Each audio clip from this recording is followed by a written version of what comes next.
manuālā tīrīšana. Jūs varat redzēt šeit.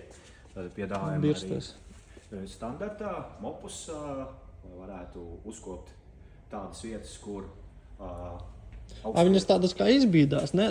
Teleskopiski, lai viņā tādas... Teleskopiskiem kārtiem, tieši tā. Tas nav nekas tāds jauns, vairāk ir to, kad jāiet grīdas mašīnā, roku darbu neaizstāja. Nu jā, ir kaut kādas vietiņas, spraugas, kaut kādi stūrīši, kur ar lielo mašīnu, kur viņas te bija mazgājamās mašīnas, netiks. Jā, mums ir šāda veida mašīnītes, jā.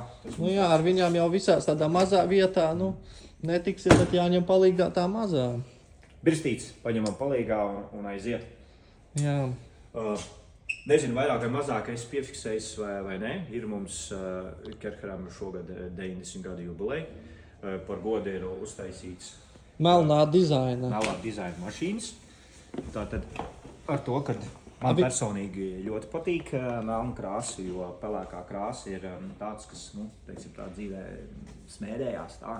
Melnā krāsa izstāstāts tāds no dizaina viedokļa, tāds pieņemamākās. Bet tas man personīgi to skatās no lietotāja puses. Vairāk, tā. Šitā mašīna viņa uz baterijas, uz elektrības? Jā. Kur mēs varam pacelt augšā. Apakšā 2 akumulatori. 2 akumulatori. Un iekšā ir sensors, tur drošība, tad apsēžos. Ieslēdzu iekšā, parādās man tur karču nosaukums, parādās, cik man ir akumulātoru līmenis, tur versija. Un viss, man ir pavisam vien. Signāliņš. Viss, un jau brauc viņas. Aiziet, brauc. Viņai viens pedālītis jau uz priekšu, es saprotu, pārslēdz uz priekšu, tur atpakaļ. Un uz apakaļ te mums ir signāls. Jā, drošībai.